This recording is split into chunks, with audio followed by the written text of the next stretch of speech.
તો તમે આનો કઈક રસ્તો અને કઈક ઉપાય અમને આપો. અરે દેવતા, એની તમે ચિંતા ન કરો, એનો ઉપાય હું જરૂર ગોતીશ.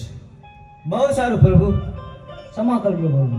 તો ચાલો, ચણમૂળ નામના રાક્ષસો ક્ષેત્રીને મારી પાસેથી વરદાન લઈ ગયા છે.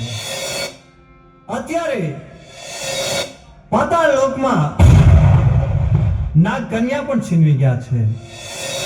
ઇન્દ્રલોકમાં ઇન્દ્રાણીને પણ લઈ ગયા છે.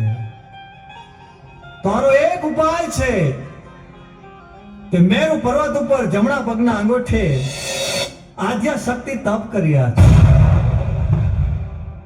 કદાચ ચણમૂળને ત્યાં મોકલું તો જ એનો વર્ધ થાય. તો ચાલો નારદને યાદ કરું. શ્રીમન નારાયણ નારાયણ નારાયણ, નારાયણ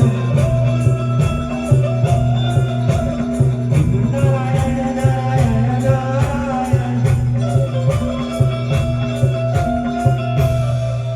અરે પ્રભુ, મને બોલાવવાનું કારણ એટલું છે નારદ કે ચણમૂળ નામના રાક્ષસોએ મારી પાસેથી ક્ષેત્રીને વરદાન લઈ ગયા છે. દેવ દાનવ કે માનવ એને કોઈ મારી શકે એવું નથી.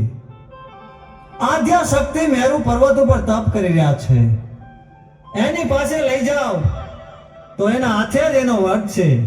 તો તમે જઈ ચણમૂળ નામના રાક્ષસો દેવીઓને હેરાન કરે છે એને સીધા જ મેરુ પર્વત ઉપર લઈ જાઓ અને આદ્યા શક્તિ પાસે મોકલો. બહુ સારું.